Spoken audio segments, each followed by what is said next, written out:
Bonjour à toutes et à tous et bienvenue dans l'école du futur. Au programme aujourd'hui, comment utiliser au mieux les écrans à la maison? Quelles sont les règles à adopter? Les conseils à suivre aussi pour un usage maîtrisé du numérique dans les foyers. Voici quelques-unes des questions que se pose notre partenaire, le Clémy, dans la série La famille tout écran. On va regarder ensemble un épisode juste après ça. D'abord, elle a une idée derrière la tech, c'est Dorit Naon qui est avec nous aujourd'hui. Bonjour Dorit, de quoi allons-nous parler avec vous? Hello, aujourd'hui on va parler de la place des femmes dans la tech. Eh ben justement, on en a une de femmes dans la tech et on va en parler dans un instant. Noël arrive à grands pas, les lecteurs audio se font de plus en plus nombreux dans la hotte du Père Noël. C'est même lui qui nous l'a dit, il nous a appelé ici dans l'école du futur. Alors comment donner envie aux enfants de lire et le tout de le faire sans écran et en s'amusant évidemment? On va voir ça avec notre invitée du jour, elle s'appelle Laura Debranche. Bonjour Laura. Bonjour. Vous êtes responsable commercial de Yoto, un petit produit que vous allez nous montrer dans un instant, juste après le focus.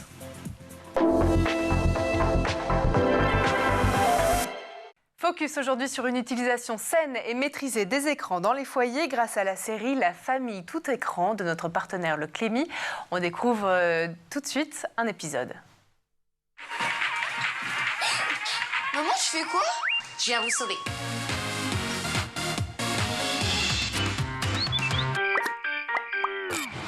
Théo, il est temps que tu apprennes quelque chose sur moi et aussi sur ton père. Je vais devenir chauve comme lui? Pire que ça, on est en fait des fans de disco.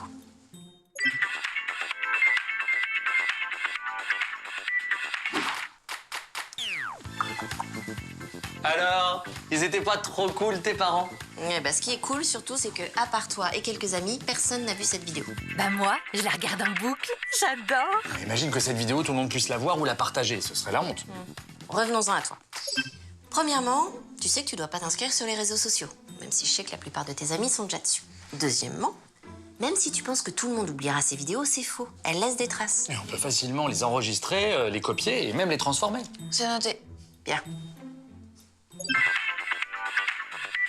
Tu sais, chérie, ça me manque. La danse? Les cheveux. Attention, toutes nos publications laissent des traces. Avant 15 ans, les enfants doivent obtenir l'accord de leurs parents pour s'inscrire sur les réseaux sociaux. Mais jusqu'à 18 ans, les parents sont responsables de leurs publications. Protégez votre intimité, ça vaut plus que des likes. Parole de tablette. Oui, des pompiers? Oui, alors avec ma femme, on est des fans de Dirty Dancing et on vient d'essayer de refaire le porté de Patrick Swayze à la fin et visiblement, j'ai pas la même force. Vous pouvez venir? Et voilà pour cet épisode du Clémy, La famille tout écran. Tout autre chose à présent, si vous êtes nostalgique des histoires de Marlène Jobert sur cassette audio. Les progrès technologiques des dernières années les ont révolutionnés. L'offre en la matière d'objets sans écran pour écouter des contes, des musiques, des histoires ou encore des sons n'a jamais été aussi diversifiée. Comment expliquer alors un tel succès auprès des enfants et des familles? C'est la question qu'on se pose dans la première partie du talk. Et donc, je le disais en introduction, à nos côtés pour en parler, Laura Debranche, responsable commerciale de Yoto. Yoto, ça a été créé par Ben Drury et Philippe Denker en 2017. Le tout premier Yoto Player a été lancé sur Kickstarter, une plateforme de financement participatif américaine, en 2019. Et alors là, succès instantané. Salué par les parents et les enfants, le Yoto Player séduit même jusque dans les rédactions des médias les plus influents. Évidemment, School TV, mais on parle aussi du magazine Time qui le désigne en 2020 comme l'une des meilleures inventions de l'année. Est-ce que vous voulez bien peut-être pour commencer très simplement nous présenter Yoto? Qu'est-ce que c'est? La société Yoto, donc effectivement, elle a été créée par deux pères de famille anglais qui étaient très inspirés de Montessori et qui avaient aussi un background dans l'audio digital. Donc en fait, ce qu'ils cherchaient, eux, c'était une alternative au lecteur CD et au CD audio sans pour autant passer directement du côté des tablettes. Donc c'est comme ça qu'est venue l'idée. Donc effectivement, ils ont travaillé chez eux dans leur garage pour faire le premier Yoto Player, donc la V1. Rapidement après, donc la V2 est sortie. Là, celle que j'ai amenée, que je peux peut-être montrer, voilà, c'est la V3, la troisième génération. Et donc voilà, ils ont développé des lecteurs qui fonctionnent tout simplement à l'aide de cartes audio.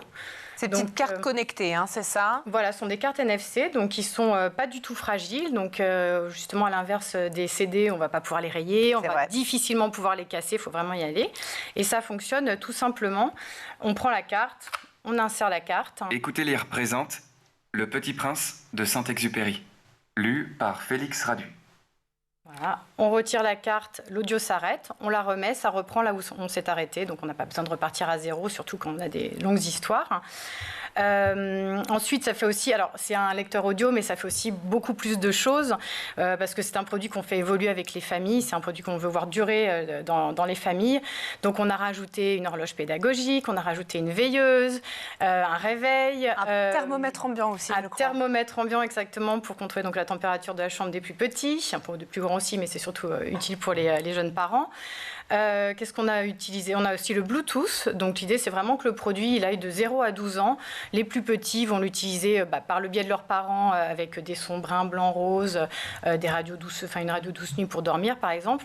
Et les plus grands, une fois qu'ils auront peut-être plus forcément l'envie d'écouter des contes audio, ils pourront l'utiliser en enceinte Bluetooth ou écouter la radio, parce qu'on a aussi une radio qui est intégrée dedans, Radio Yoto, et on travaille également avec Radio Pitchoun, c'est un de nos partenaires, et c'est une seule radio pour enfants en fait en France, et donc les plus grands peuvent l'écouter autant qu'ils veulent. Aujourd'hui, Yoto, ça s'adresse à quelle tranche d'âge chez les enfants à peu près?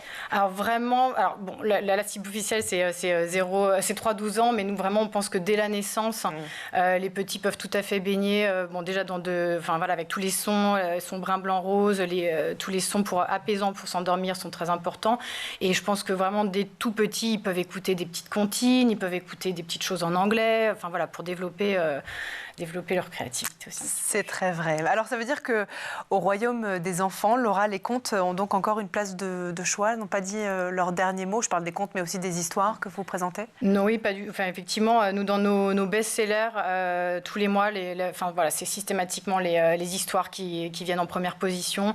Donc Le Petit Prince, Petit Nicolas, des choses comme ça. C'est vraiment, ça reste encore des très très bonnes ventes. Et 70% en fait nous de notre audiothèque comporte des histoires versus 20% d'activité et 10% 20% de musique et 10% d'activité. Et c'est vrai que on sent que les parents aiment bien faire écouter des histoires qu'eux écoutaient déjà quand ils étaient plus petits. C'est quelque chose qui se transmet de génération en génération. Exactement, c'est la transmission. Et donc nous, on cible quand même beaucoup aussi les parents parce qu'on a là, Le Petit Prince, on a Père Castor. Donc on fait appel aux souvenirs des parents et ça se transmet. Et c'est vrai que les enfants, ils adorent écouter des longues, même si elles sont très longues, ils adorent écouter les histoires et ils vont les réécouter en boucle. J'imagine. Dorit, c'était quoi votre conte ou votre histoire préférée quand vous étiez plus jeune? Il y a une grosse nostalgie quand je vous entends parler de Père Castor, de tout ça, Le Petit Prince. Alors moi, c'est Le Petit Prince. C'est toujours le cas. C'est beaucoup de poésie. Donc, ce qui est intéressant, c'est de la voir quand on la lit, quand on est petit et même quand on est plus grand, mais de la voir différemment aussi à travers les émotions à l'oral. Et je pense que c'est ce que vous arrivez à retranscrire. Et moi, ce que je trouve marrant, c'est que quand j'étais plus jeune, j'ai 30 ans, on collectionnait les cartes Pokémon. Mais j'aurais bien aimé collectionner ces cartes-là aussi parce qu'elles sont très chouettes. En plus, les designs sont très sympas. C'est vrai. Oui, les enfants aiment bien avoir leur petite collection, donc soit dans des petits carnets, soit dans des boîtes. Ils aiment bien avoir quelque chose déjà de tangible. Ouais. Et c'est vrai que comme on reprend systématiquement la couverture du livre, les designs sont ça assez, parle. Ils parlent. Et c'est vrai qu'ils aiment bien effectivement collectionner tout ça. Alors, on rappelle que Yoto, ça n'est pas de caméra, pas de micro, pas de publicité et surtout pas d'écran. Vous accompagnez donc les enfants tout au long de la journée, du réveil au coucher, parce que Yoto, vous l'avez dit en introduction, ce n'est pas que des histoires. Vous avez une radio. Radio Yoto, qu'est-ce qu'on peut entendre sur la radio Yoto? Alors c'est de la musique pour tout âge. Donc on va avoir de la pop anglaise, on va avoir du Henri Dess. Vraiment c'est très très large, très éclectique pour le coup. Mais c'est assez sympa et effectivement il n'y a pas du tout de pub, on parle pas du tout, donc c'est complètement safe pour les enfants. Il y a un mini journal aussi. Oui, on a un mini journal qui est 3 jours par semaine pour le moment, qui passe en journalier à partir de janvier. Et donc c'est 3-4 minutes sur des petits faits du jour, des petites blagues, des petites histoires, des choses comme ça. Et l'idée, c'est de donner une petite routine aux enfants. Le matin, ils vont se laver les dents, parce qu'il y a aussi des petits minuteurs pratiques dans Yoto, donc ils peuvent se laver laver les dents et en même temps écouter le mini-journal. Donc c'est voilà, pour leur mettre en place une petite routine. Yoto vient aussi accompagné d'une application pour les parents. Elle leur permet notamment de créer et d'enregistrer leurs propres histoires. Ça veut dire qu'on prend une carte vierge, c'est ça? On la rentre dans le Yoto et puis on enregistre son histoire. Alors en fait, on utilise l'application donc depuis son téléphone. On va suivre le petit pas à pas qui est sur l'application. Donc on s'enregistre. On peut enregistrer jusqu'à une centaine de pistes. On a quasiment 10 heures d'audio de disponibles. Si on se rate, on peut réenregistrer une piste particulière. Donc on peut les effacer autant de fois qu'on veut.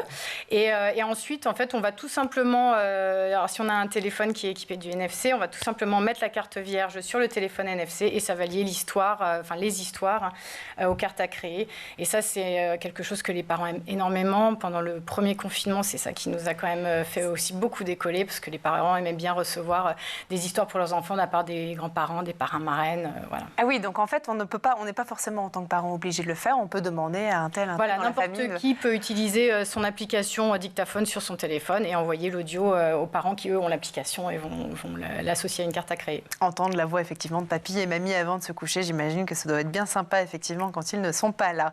Les parents s'arrachent vos produits, comme ceux des concurrents du secteur, les autres boîtes à histoire, comme on les appelle. Comment est-ce que vous expliquez leur succès ? Alors, je pense que c'est quand même particulier en France qu'il y ait autant de compétition sur ce marché, qu'il y ait autant d'acteurs. Je pense qu'on est quand même un pays de littérature, donc je crois que c'est vraiment pour ça. Et donc, effectivement, tout le monde essaie d'être un peu sur des créneaux un peu différents, mais le maître mot, c'est quand même que la France est un pays de littérature et qu'on a quand même plein de choses à offrir en version audio. Donc voilà, donc effectivement, il y a beaucoup de monde, chacun cible son âge, chacun a une façon d'utiliser les produits différemment. Voilà, c'est vrai que c'est assez compétitif. Et oui, j'imagine. Qu'est-ce qui fait votre différence principale par rapport justement à cette multitude d'autres boîtes à histoire ? Alors, de ce qu'on voit, nous, c'est vraiment le fait qu'on ait quelque chose de tangible entre les mains, que les enfants aient vraiment quelque chose de tangible. C'est simple aussi pour les parents, ils ont juste à commander des cartes, il n'y a pas de téléchargement, quoi que ce soit à faire. On achète la carte, on la reçoit et l'enfant peut l'utiliser immédiatement. Donc, il y a vraiment ce côté voilà, d'avoir quelque chose entre les mains. Je pense que notre autre force aussi, elle est vraiment sur le contenu. On a près de 280 cartes dans notre audiothèque en français, 800 en anglais, 80 en espagnol. Et surtout, pour tout ce qui est, par exemple, littérature, histoire, on s'attache vraiment à avoir le texte original et intégral. Donc, on peut lire quasiment en même temps que le livre, si besoin. Et c'est souvent lu soit par les auteurs, soit par des comédiens de l'Académie française. Donc, c'est vraiment de l'audio de très belle qualité. On a une responsable de contenu en France qui a fait un travail exceptionnel pour nous trouver des partenariats vraiment très chouettes. Créer un produit physique et évidemment créer des contenus aussi, c'est votre cœur de cible, on le comprend. L'autonomie du lecteur audio ? Alors, la plus grande version, donc le Yoto Player 3e génération, donc c'est 20 heures d'autonomie et la plus petite, c'est 14 heures d'autonomie. Et ben voilà, on va continuer à en parler, puis vous allez nous présenter ce petit modèle XS dans un instant. D'abord, on va faire un tour du côté de la planète tech. Images, vidéo, c'est le Zap et c'est l'œil d'Edouard Degnaud.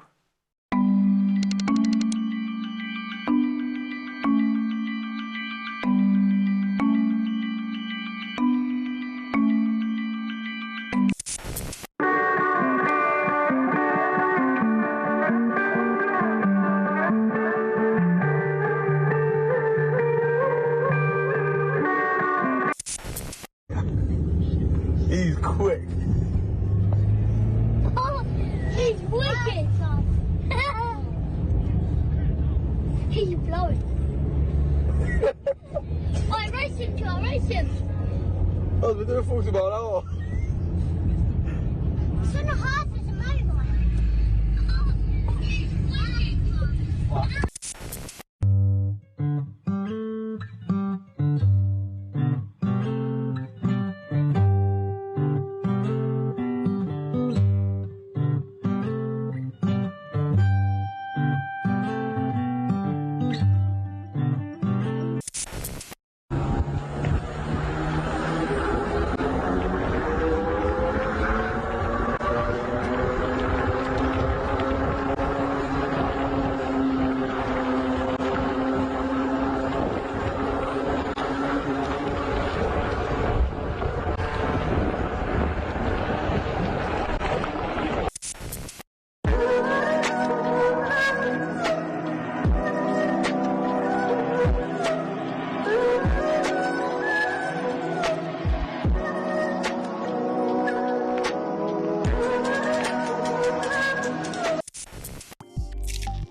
on est de retour toujours sur le plateau de l'École du Futur et en compagnie de notre invitée Laura Debranche, responsable commerciale de Yoto. Mais juste avant de reprendre nos discussions, Laura, si vous le voulez bien, on va laisser place à la chronique de Dorit Nahon qui a une idée derrière la tech.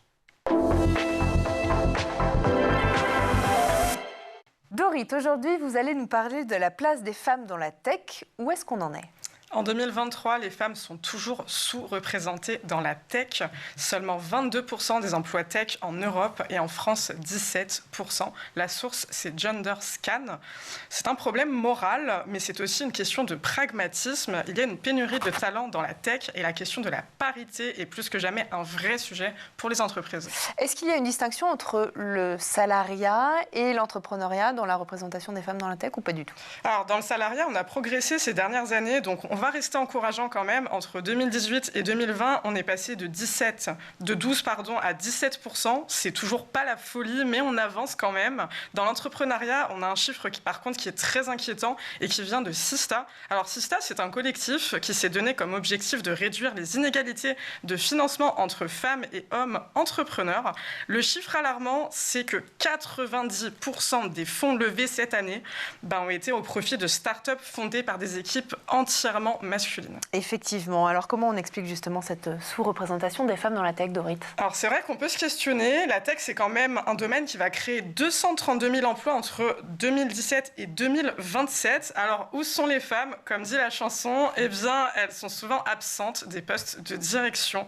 C'est ironique parce que la tech, c'est un secteur qui se veut pourtant innovant et inclusif. C'est vrai. Eh bien, pas tant que ça pour la parité femmes-hommes. Finalement, en 2022, il n'y a que 22% des postes de direction des entreprises du French Tech 120 qui étaient occupés par des femmes. Et dans le noyau exécutif, c'était seulement 13%.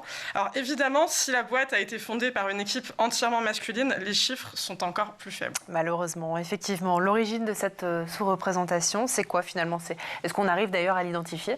Faut remonter à l'enfance et aux stéréotypes de genre, comme les métiers plus littéraires, c'est pour les filles, ou les métiers esthétiques.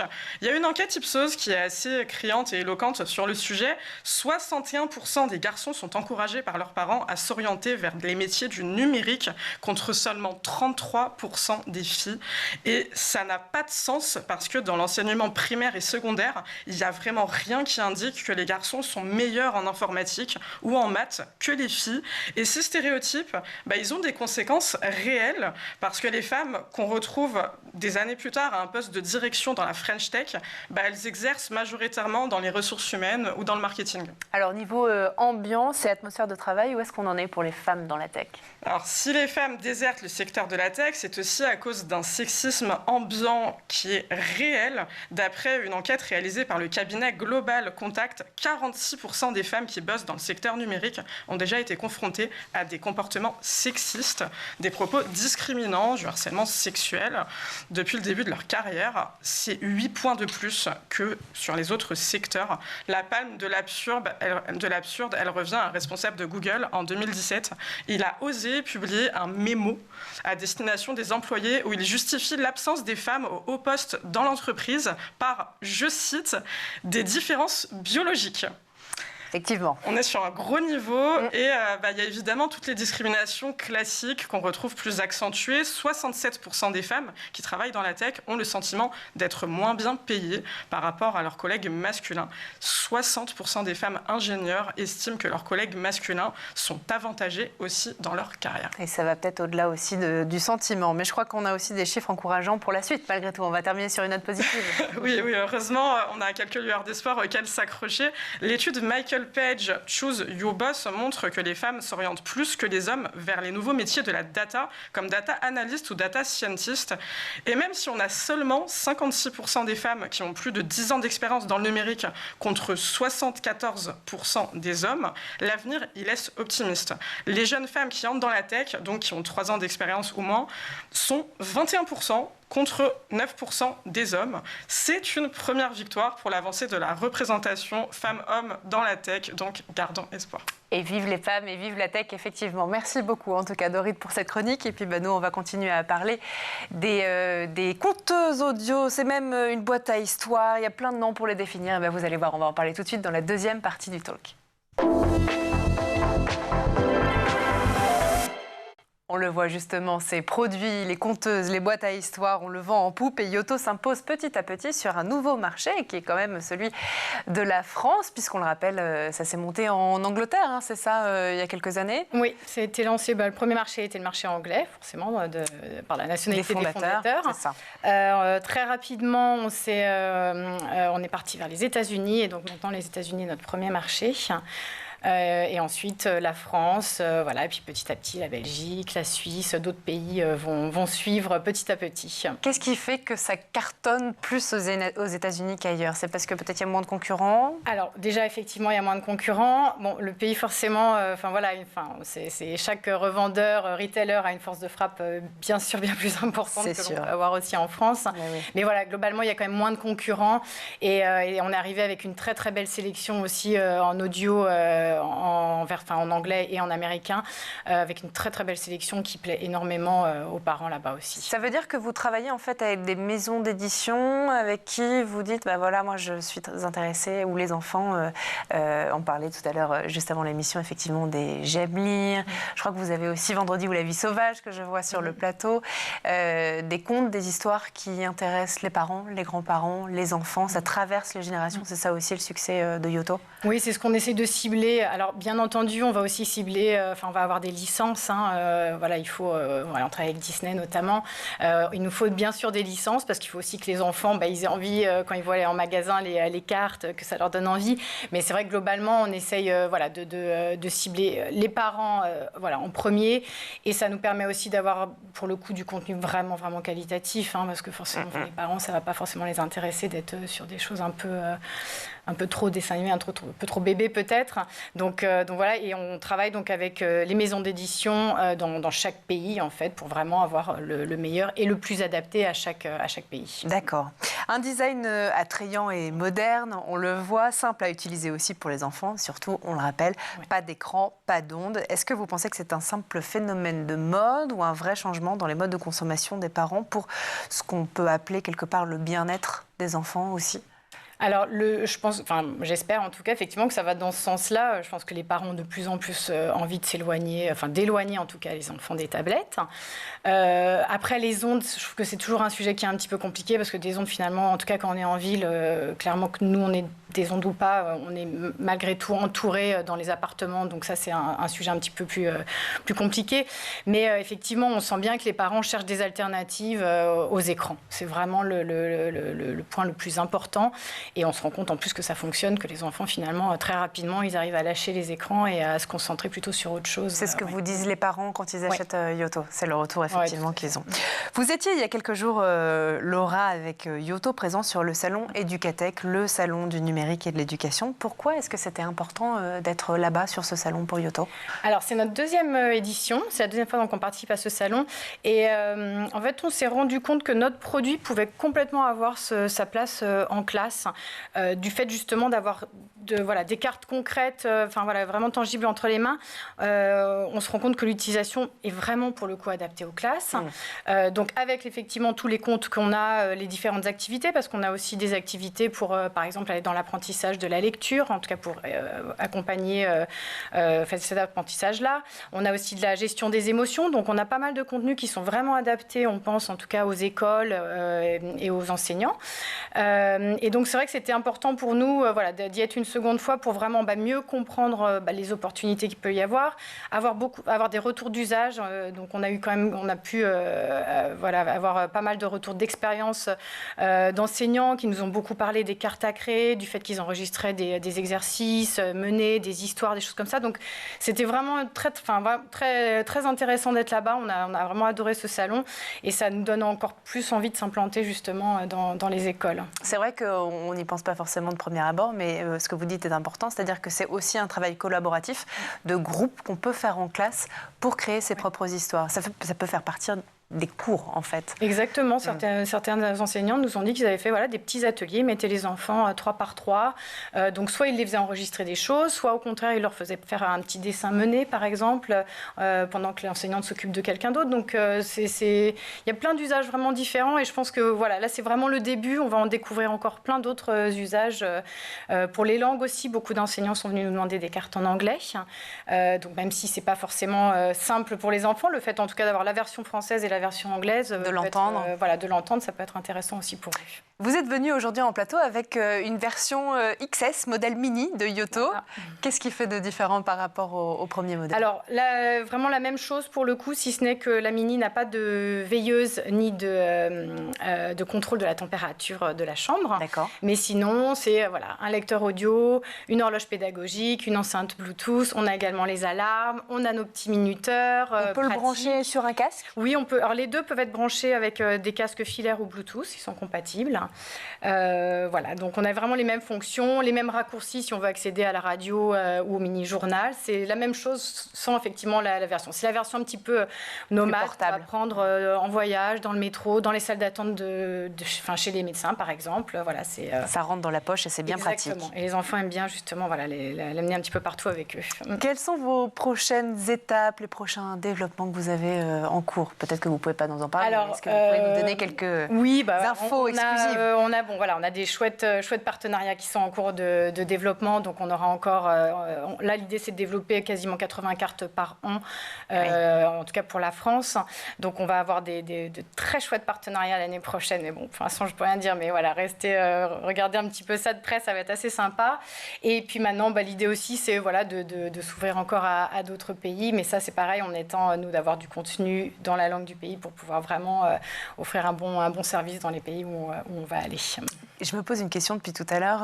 Qu'est-ce qui vous a donné personnellement envie de rejoindre cette aventure Yoto? Qu'est-ce qui vous a plu? Alors déjà, moi je suis une grande fan du produit. J'ai adoré tout de suite. J'adore la littérature. J'adore lire. Et ça me tenait à cœur aussi de transmettre ça à mes enfants. Et eux sont devenus aussi les premiers fans. Donc ça, c'est vraiment parce que le produit est génial, que je trouve ça a du sens, en fait, je trouve, ce que l'on fait pour le coup, parce que vraiment, on aide à développer la créativité, l'imaginaire des enfants, on les sort un petit peu des écrans. Donc, je trouve que... c'est important, ça. C'est un point, effectivement, que vous soulevez. On ne le fait peut-être pas assez à l'école? Alors, je ne sais pas si on le fait assez ou pas à l'école. Je pense que si. Je pense que les enseignants, ce qu'ils font, c'est vraiment top. Et ils essayent par plein de biais. Et surtout maintenant, on se rend compte qu'ils utilisent plein de choses différentes pour changer un petit peu la façon d'enseigner et tout. Donc, moi, je trouve ça formidable. Mais c'est vrai, nous, on vient en tout cas en complément de tout ça. Et c'est vrai que moi, c'est ce qui m'a attirée chez Yoto quand on m'a expliqué le concept. J'ai tout de suite adoré. Après, c'est une société, justement, qui veut vraiment se développer, qui veut aider aussi les parents, qui a vraiment un sens, tout simplement. Et puis c'est une société qui prône aussi beaucoup le développement personnel, même en interne. Donc c'est une société dans laquelle on a envie de rester, en tout cas. Et puis c'est effectivement quelque chose d'assez universel. On en parlait rapidement en préparant cette interview, mais que ce soit nos grands-parents, parents, enfants, on est tous passés par ces contes et ces histoires avant d'aller se coucher. Donc j'imagine aussi qu'il y a ce sujet de transmission qui est important chez Yoto et chez tous les concurrents. En tout cas, merci beaucoup d'être venu sur nous. Vous revenez aux choses simples, vous redonnez aussi leur place, vous l'avez dit, à l'imagination et à la créativité des enfants. Et en prendre soin, c'est important. Et le tout sans écran. Merci en tout cas à vous, Laura Debranche, responsable commerciale de Yoto, d'être venue sur le plateau de l'École du Futur. Merci aussi à vous, Dorit Naon, d'être venue sur le plateau nous parler de ces sujets importants aussi des femmes dans la tech, et vous en avez une notamment. Merci beaucoup. Merci à vous de nous avoir suivis. Et puis nous, on se retrouve dès demain dans l'École du Futur. Merci beaucoup.